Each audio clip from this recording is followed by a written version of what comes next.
Queridos, nós estamos numa série chamada Igreja por Princípios, uma abordagem bíblica sobre religião e política.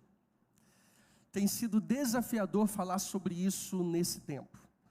Desafiador por algumas razões. Uma delas é que nós temos amigos, pessoas, irmãos em Cristo, que têm posicionamentos políticos diferentes. Tem sido desafiador também porque, especialmente os dois principais candidatos ao governo federal, têm utilizado também, se aproximado dos cristãos, especialmente no nosso caso, dos evangélicos, pleiteando também apoio. Tem sido desafiador falar sobre isso, porque inclusive recentemente, a nossa própria denominação também esteve envolvida em algumas notícias que não agradaram a todos. Eu particularmente fiquei triste com isso, eu posso falar isso aqui, não tem problema, de envolvimento e de manifestação pública de apoio a candidatos específicos. Eu confesso para os irmãos que durante um bom tempo eu refleti e pensei se seria oportuno fazer essa série com a igreja, ou apresentar, compartilhar isso com os irmãos. Em alguns momentos eu acabei desistindo, mas depois Deus falou no meu coração de que nós precisamos tratar desse assunto, precisamos falar sobre isso de uma forma equilibrada, e buscar então na palavra de Deus as orientações para esse momento político que estamos vivendo, tão polarizado sim, mas com o objetivo principal de apresentar para nós uma mensagem coerente, uma mensagem de união, especialmente quando nós pensamos que nós somos a igreja do Senhor, nós somos o povo do Senhor, e nós somos uma igreja que é dirigida por princípios. Então a ideia aqui, e foi um compromisso que assumi com os irmãos, é de nenhum momento apresentar uma proposta específica, uma defesa específica de candidato A, B, C ou D, ou de uma ideologia, um partido, mas trazer para nós princípios bíblicos que norteiam a nossa vida e devem também nortear a nossa vida e a nossa igreja nesse momento. E como eu já disse aqui para os irmãos, essa é uma forma também de explicar por que nós não adotamos publicamente nenhum posicionamento, nós não defendemos publicamente ou criticamos publicamente qualquer tipo de candidato e não dividimos também um púlpito com nenhum candidato político. Então, uma forma também de explicar o posicionamento da nossa igreja. Hoje nós vamos falar sobre um princípio que é, sem dúvida alguma, um dos mais importantes, que é o da aceitação das Escrituras Sagradas como única regra de fé e prática, também chamado de suficiência das Escrituras. Vamos falar um pouquinho sobre esse princípio, e sim, nós seguimos um dos princípios da Reforma Protestante, que é sola scriptura, que fala apenas as Escrituras ou somente as Escrituras. Quando falamos sobre a denominação batista, nós encontramos na nossa declaração doutrinária o seguinte: a Bíblia é a palavra de Deus em linguagem humana, é o registro que Deus fez de si mesmo aos homens. E a nossa igreja, Igreja Batista Nova Campinas, tem a sua declaração de fé, e num dos itens nós temos o que nós cremos sobre a Bíblia.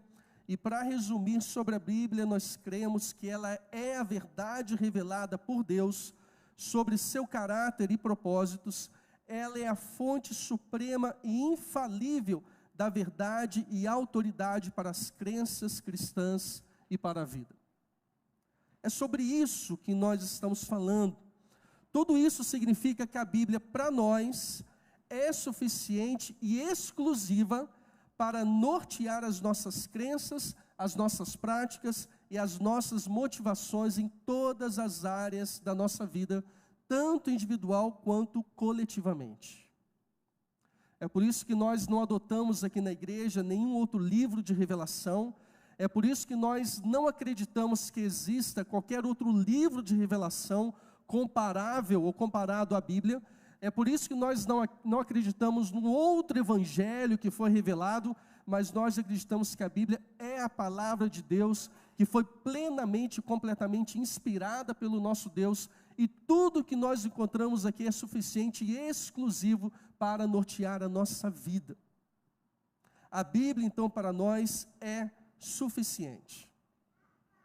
Muito embora saibamos que ninguém detém o monopólio da interpretação das Escrituras, ou seja, cada pessoa é livre para interpretar e aplicar a Bíblia do jeito que quer. É por isso, então, que nós encontramos muitas heresias que são extraídas e fundamentadas na própria Bíblia. Mas, muito embora saibamos disso e não queremos nos apresentar como sendo os donos da razão, existem alguns parâmetros que todos precisam seguir. O primeiro é que nós chamamos de regra áurea da interpretação bíblica. O que é isso? A regra áurea, ou de ouro da interpretação bíblica, é de que a Bíblia interpreta a si mesma. O que isso significa é que quando nós temos dúvidas sobre algo que a Bíblia falou, é a própria Bíblia que vai revelar o que ela quis dizer. Nós então não buscamos um outro livro de revelação, uma outra fonte de conhecimento. A Bíblia é suficiente, ela explica-se, ou ela se explica naturalmente e somente ela. Nós temos também um requisito básico, é que a Bíblia ela foi inspirada pelo Espírito Santo. Deus escolheu homens separados, santos nesse sentido, e Deus então pelo Espírito Santo moveu, conduziu esses homens a registrarem aquilo que o próprio Deus queria que fosse registrado. Então a Bíblia ela foi produzida por autores humanos, mas ela foi completamente, plenamente inspirada por Deus, de modo que tudo que está na Bíblia é a palavra de Deus. Como eu já disse aqui anteriormente, em outros momentos, precisamos entender que Deus decidiu o que deveria estar registrado, Ele conduziu o registro de tudo o que Ele queria. Isso não significa que tudo que está registrado na Bíblia por inspiração divina foi conduzido pelo próprio Deus, como é o exemplo da tentação de Jesus no deserto. Não foi Deus quem tentou Jesus, mas foi o diabo que tentou Jesus. Mas o registro da tentação foi conduzido por Deus para que ela fosse registrada exatamente como aconteceu. Então a Bíblia é inspirada por Deus porque tudo foi registrado porque Deus quis. E quando falamos então sobre interpretação das Escrituras, qual é o requisito básico? É que se foi o Espírito Santo que inspirou a Bíblia, nós só podemos compreender o que ela nos diz pelo auxílio do próprio Espírito Santo, desculpem, num processo que nós chamamos de iluminação. Então aquele que quer conhecer a Bíblia, aquele que quer aprender sobre a Bíblia, aquele que quer ser transformado pela Bíblia, ele precisa do auxílio do Espírito Santo de Deus. É por isso que muitas pessoas que não são convertidas em Cristo, que não têm o Espírito Santo, podem ler o que está na Bíblia e não vão ser transformadas por ela. Mas aquele que tem o Espírito Santo de Deus, tem essa capacidade, essa iluminação dada pelo próprio Deus, de ler e compreender as Escrituras. Nós temos também uma cosmovisão correta. O que é cosmovisão? É a forma de ler o mundo, é a forma de enxergar o mundo, é a forma de compreender o mundo. E a forma que nós temos então de ler, entender e compreender a Bíblia é a partir da visão do próprio Deus. Nem tem como alguém buscar compreender a Bíblia a partir da sua própria compreensão de vida, de mundo, de plano da redenção. A Bíblia deve ser lida e compreendida a partir do próprio Deus. É a partir de Deus que nós entendemos o mundo, é a partir de Deus que nós entendemos o ser humano. E por fim, quando nós vamos ler a Bíblia e entender o que ela nos diz, precisamos ter em mente que ela fala sobre um propósito eterno.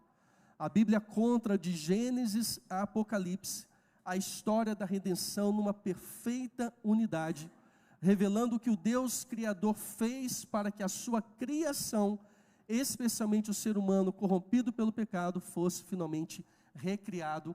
E é por isso então que a Bíblia... Obrigado. É por isso então que a Bíblia apresenta como centralidade o Evangelho de Jesus Cristo.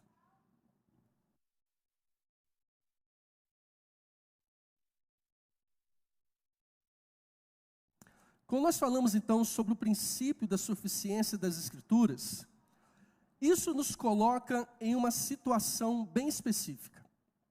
E a situação é essa: quando a Bíblia fala, nós falamos. Quando a Bíblia cala, nós calamos. Essa deve ser a nossa postura, essa deve ser a nossa compreensão, esse deve ser o nosso compromisso, por mais duro, difícil e desconfortável que seja. Quando a Bíblia fala, nós falamos. Quando a Bíblia cala, nós calamos. E aqui há algo que talvez seja duro, difícil e desconfortável de ouvir. Nem todos aqueles que procuram Jesus, nem todos aqueles que seguem Jesus, nem todos aqueles que citam Jesus, estão realmente dispostos a viver segundo as palavras de Jesus. O próprio Senhor Jesus Cristo advertiu que no final dos tempos, muitos que serão colocados à esquerda questionarão: mas Senhor, em teu nome expulsamos demônios, em teu nome realizamos sinais, em teu nome nós pregamos. E Jesus vai dizer para eles o seguinte: eu não conheço vocês. Queridos, o que nós precisamos ter em mente é que quando nós falamos sobre o princípio da suficiência das Escrituras, nós não estamos colocando as Escrituras debaixo de uma avaliação. Ela não se torna o objeto da nossa avaliação, ela se torna o parâmetro da nossa avaliação. Não é possível alguém que diz que ama Jesus, que busca Jesus, que serve a Jesus, que segue Jesus, que crê em Jesus, não ter a mesma postura em relação à palavra de Deus. É impossível então alguém afirmar que ama Jesus e odiar esse livro. É impossível então alguém dizer que segue Jesus, que crê em Jesus e não crer nas palavras de Jesus. Não temos condições então de separar isso. Alguém diz servir a Jesus, seguir a Jesus, amar a Jesus e odiar aquilo que Jesus deixou para nós. E isso é duro, porque no nosso tempo há muitas pessoas que dizem que amam Jesus, mas rejeitam o que a palavra de Deus fala sobre Jesus. Há muitas pessoas que afirmam querer Jesus, mas rejeitam Jesus que foi revelado na palavra de Deus e querem construir para si um próprio Jesus, um próprio Senhor, um próprio Messias. O texto que nós vamos usar é João 6, de 59 a 71. E você pode abrir a sua Bíblia, João 6, de 59 a 71. É um texto um pouquinho longo, mas eu quero ler aqui com vocês, depois eu vou voltar um pouquinho no contexto. João 6, de 59 a 71. Jesus disse essas coisas quando ensinava na sinagoga de Cafarnaum. Já vamos ver sobre o que Jesus falou. Que coisas são essas? Muitos dos seus discípulos, tendo ouvido tais palavras, disseram: duro é esse discurso, quem pode suportá-lo? Mas Jesus, sabendo por si mesmo que os seus discípulos murmuravam a respeito do que ele havia falado, disse-lhes: isso escandaliza vocês? O que acontecerá então se virem o Filho do Homem subir para o lugar onde primeiro estava? O Espírito é o que vivifica, a carne para nada aproveita. As palavras que eu lhes tenho falado são Espírito e são vida, mas há descrentes entre vocês. Ora, Jesus sabia desde o princípio quais eram os que não criam e quem iria traí-lo. E prosseguiu: por causa disso é que falei para vocês que ninguém poderá vir a mim se não lhe for concedido pelo Pai. Diante disso, muitos dos seus discípulos o abandonaram e já não andavam com ele. Então Jesus perguntou aos 12: será que vocês também querem se retirar? E Simão Pedro respondeu: Senhor, para quem iremos? O Senhor tem as palavras da vida eterna. E nós temos crido e conhecido que o Senhor é o Santo de Deus. Então Jesus lhes disse: não é fato que eu escolhi vocês, os 12, mas um de vocês é um diabo, é um adversário. Ele se referia a Judas, filho de Simão Iscariotes, porque este, sendo um dos 12, era quem o haveria de trair. O texto que nós lemos começa falando que Jesus havia dito essas coisas quando ensinava na sinagoga de Cafarnaum. Que coisas são essas? A partir do versículo 22, nós temos o discurso de Jesus sobre ele ser o pão da vida. Se você quiser ler depois, é um texto muito interessante. Após a multiplicação dos pães e dos peixes, uma multidão seguiu Jesus até o outro lado do mar, alguns a pé, outros de barco pelo mar. E quando essa multidão encontrou Jesus do outro lado, nós temos um diálogo muito interessante. E Jesus então começa a falar para essas pessoas o seguinte: vocês estão me procurando não porque viram os sinais, mas porque comeram pães e peixes e ficaram satisfeitos. Aquelas pessoas então pedem a Jesus um sinal. E Jesus então fala que Deus havia dado, melhor, Moisés havia dado um sinal para o povo que estava caminhando no deserto,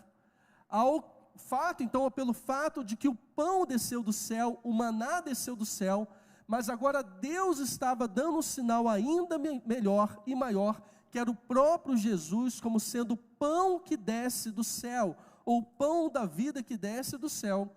E Jesus disse que quem cresce nele jamais teria fome e jamais teria sede.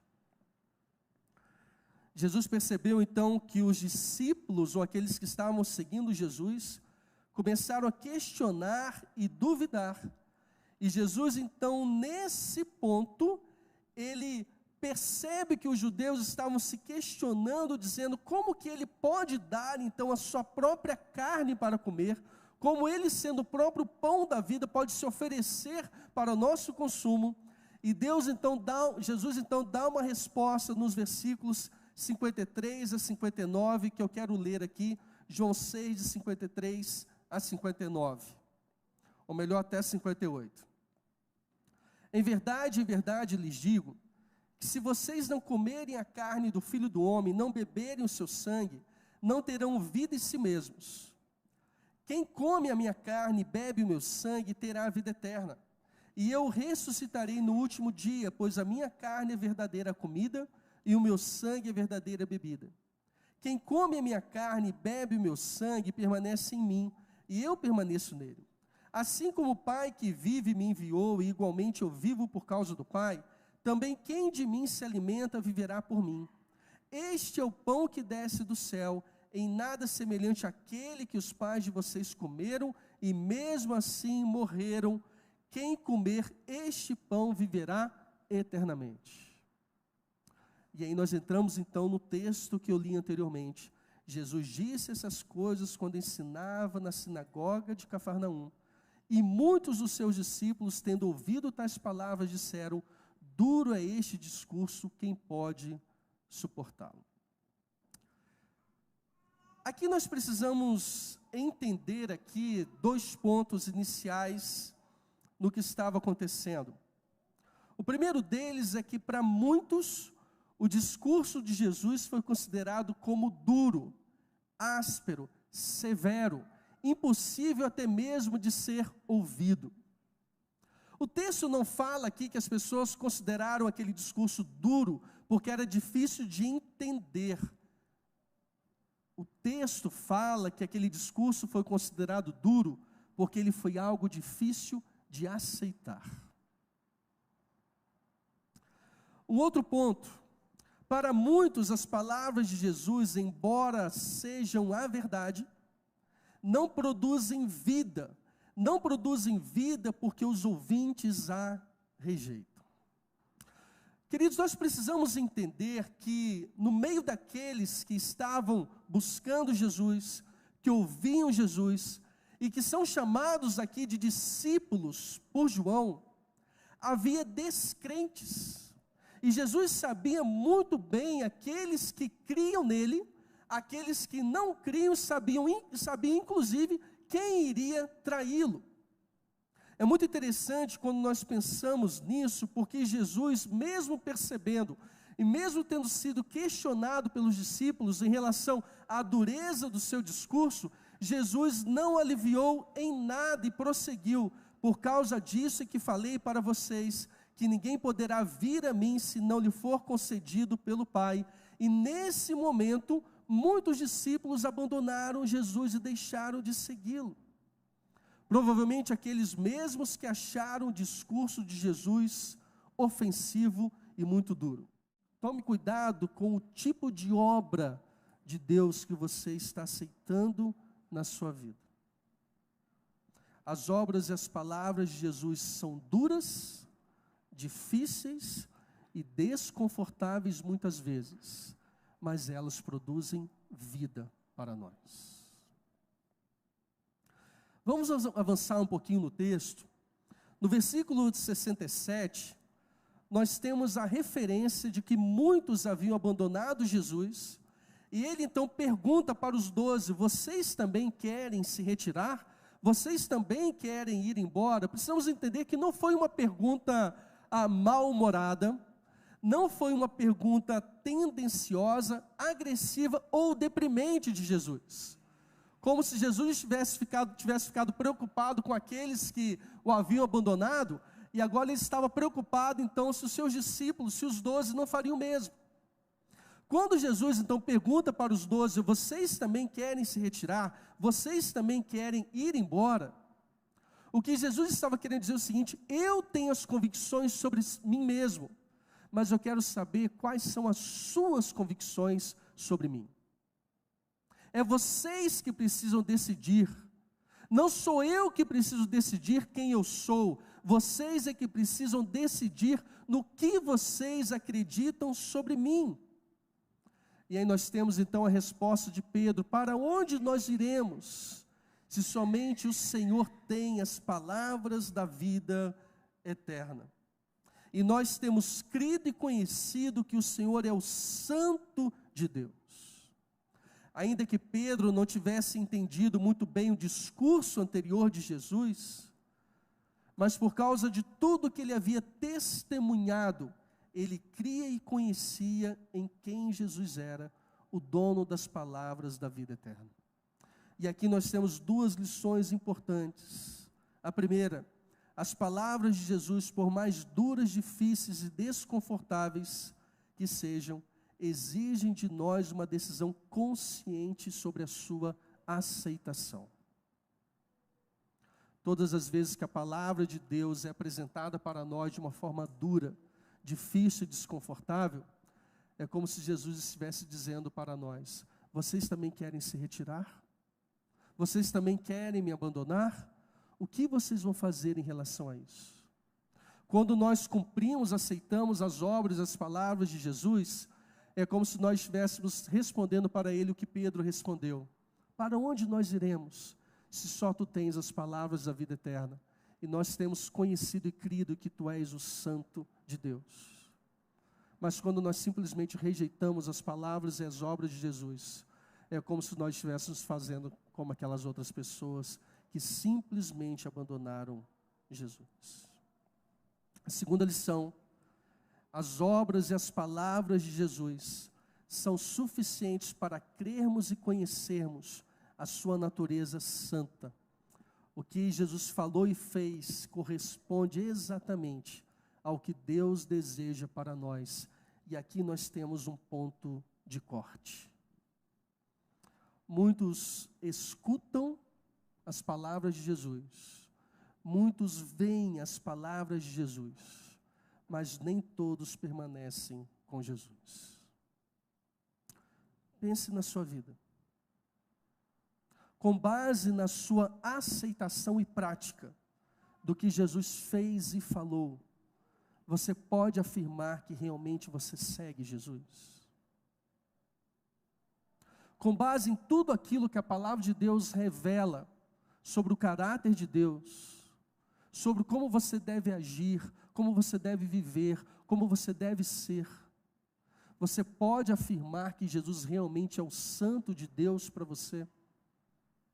Você pode, na prática, afirmar que você crê e conhece que aquilo que Jesus fala realmente são as palavras da vida eterna?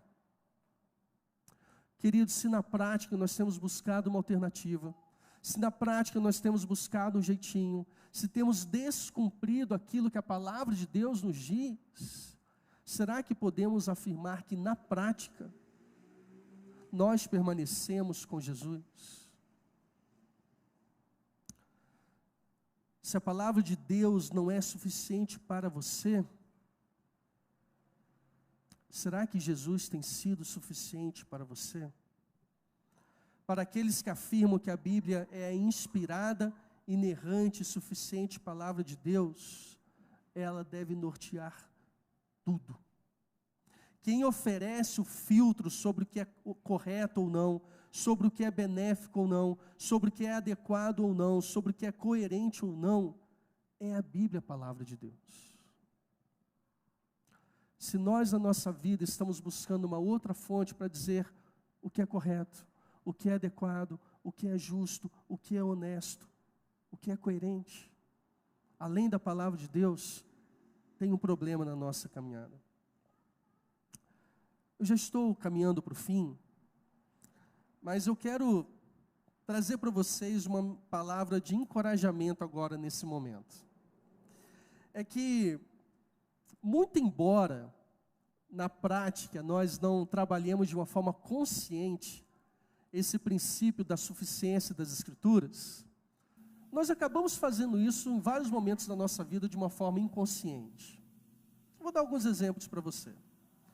Quando, por exemplo, você tem uma atitude errada, e você percebe que errou, e você pede o perdão de Deus, é como se na prática você estivesse aplicando o princípio da suficiência das Escrituras na sua vida. Quando, por exemplo, você pensa nas amizades do seu filho, e você busca então para o seu filho uma amizade cristã, alguém que seja temente a Deus, na prática você está aplicando o princípio da suficiência das Escrituras. Que você tenha preocupação então que o seu filho tenha boas amizades. Quando, por exemplo, você está assistindo um filme, um programa na TV, e você percebe que o conteúdo não é adequado, e você deixa de assistir, você na prática está aplicando o princípio da suficiência das Escrituras. Porque a palavra de Deus diz que nós devemos pensar naquilo que é justo, que é honesto e que é verdadeiro.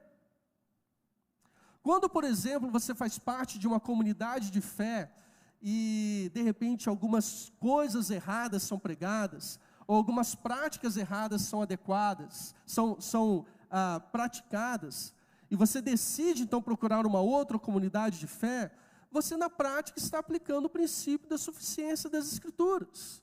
Você está sendo zeloso com as Escrituras. E muitas vezes, então, na nossa vida, nós fazemos isso de uma forma impensada, de uma forma não consciente. O que eu estou querendo trazer para vocês hoje aqui, é que nós precisamos aplicar o princípio da suficiência das Escrituras de uma forma direta e consciente na nossa vida.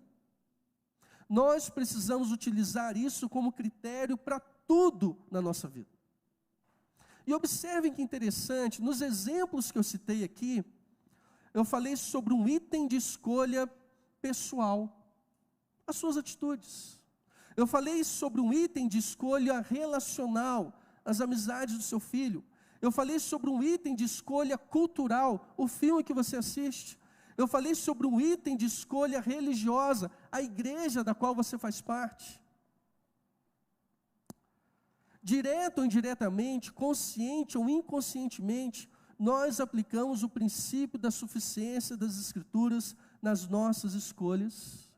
E eu tenho certeza absoluta que todos vocês vão concordar comigo com a seguinte frase: não podemos separar alguns itens ou áreas de escolhas da nossa vida para submetermos a suficiência das Escrituras e deixar outros itens de escolha de fora. Vocês concordam com isso? Nós não podemos escolher áreas da nossa vida e falar o seguinte: não, aqui eu vou submeter a suficiência das Escrituras e deixar outras de fora. Se nós somos realmente crentes em Cristo, discípulos de Jesus, nós somos levados à conclusão lógica de que todas as áreas da nossa vida devem ser submetidas ao critério das Escrituras. Todas as áreas da nossa vida. Nessa série, então, Igreja por Princípios, uma abordagem bíblica sobre religião e política, a pergunta que eu quero fazer para vocês é a seguinte: se usamos o princípio da suficiência das Escrituras como filtro do que é correto, benéfico, adequado e coerente para alguns itens de escolha da nossa vida, por que não usá-lo para todos os itens de escolha da nossa vida e, no caso, para as nossas escolhas políticas? Esse é o questionamento. Se nós usamos o critério da suficiência das Escrituras para escolher o nosso cônjuge, os amigos dos nossos filhos, as nossas atitudes, aquilo que nós assistimos, a igreja que nós frequentamos, por que nós também não podemos usar o critério ou o princípio da suficiência das Escrituras como critério para as nossas escolhas políticas? Como eu disse para vocês, eu assumi o compromisso de não falar sobre nenhuma ideologia específica e não vou falar. Não vou falar. Mas o que eu estou sugerindo para todos nós é que nós não escolhemos com base nas nossas convicções, preferências ou experiências, mas com base no filtro oferecido pela palavra de Deus, mesmo quando for duro, difícil e desconfortável. Nós que cremos e conhecemos Jesus, não podemos escolher os nossos governantes da mesma forma que aqueles que não creem e não conhecem Jesus. Esse é fato. Precisamos fazer diferente. A palavra de Deus deve fazer parte dos nossos critérios de escolha, não apenas como mais um critério, mas como o mais importante de todos. É difícil isso, meus irmãos, eu confesso para vocês que é muito difícil. Mas eu quero deixar algumas sugestões para vocês aqui. Examine tudo aquilo que é colocado para você. Caráter e intenção. Ideologia e proposta. Examine tudo isso. Confronte com a palavra de Deus.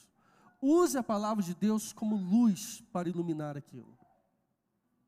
E procure aquilo que seja mais correto, mais benéfico, mais adequado e mais coerente, tendo como filtro a palavra de Deus.